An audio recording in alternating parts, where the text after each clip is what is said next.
Gemma Galanza may ibinunyag sa nangyari sa kanyang pamilya. Maring Gemma most consistent CCS player.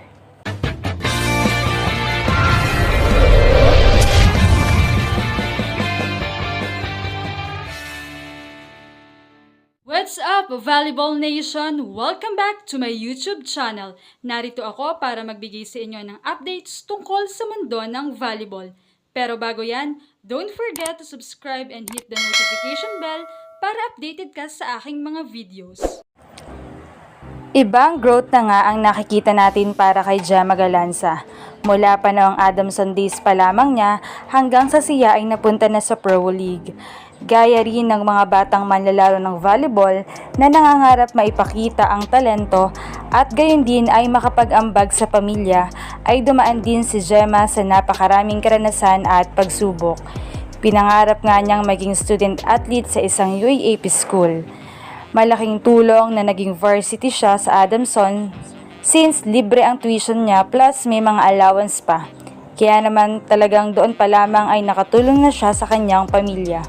Hanggang sa nakilala na rin siya bilang Queen Falcon dahil sa kanyang husay sa paglalaro at sa pride na dinala sa Adamson. Bagaman hindi sila nakakuha ng kampiyonato ay isa siya sa nangibabaw pa rin nung mga panahong naglalaro siya sa UAAP. Aniya nga sa isang live niya ay hindi naging madali ang buhay nila ng pamilya niya. Tipikal at pangkaraniwan sila at hindi ganoon kaganda ang buhay. Sa katunayan ay nag-uulam sila ng asin at mantika ng baboy para maitawid ang isang meal, habang puro utang daw sila sa kanilang kapitbahay.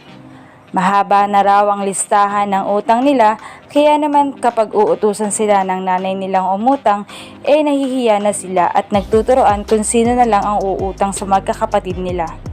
Kaya naman talagang nagsumikap siya. Upang mas matulungan ang pamilya ay itinuloy niya ang paglalaro sa Pro League. Napunta nga siya sa kilalang team at management na Ribisco para sa Team Creamline. Dito namayagpag siya at patuloy na namamayagpag. Marami na rin siyang endorsement at nagka-movie pa. Kaya naman naipagpatayo niya ng bahay ang kanyang pamilya at naibibigay na rin niya ang mga gusto ng mga ito. Maayos na ang kanilang buhay. Sa ngayon ay masasabing isa si Gemma sa pinaka-consistent player ng kanilang team. From offense to defense ay tinatrabaho niya at every game makikita mo sa kanyang palagi ang paglaban at gustong manalo. Malayo na nga ang narating ni Gemma pero mas marami pang opportunity ang naghihintay sa kanya. Anong masasabi niyo rito? Leave a comment below. Thank you for watching and don't forget to subscribe.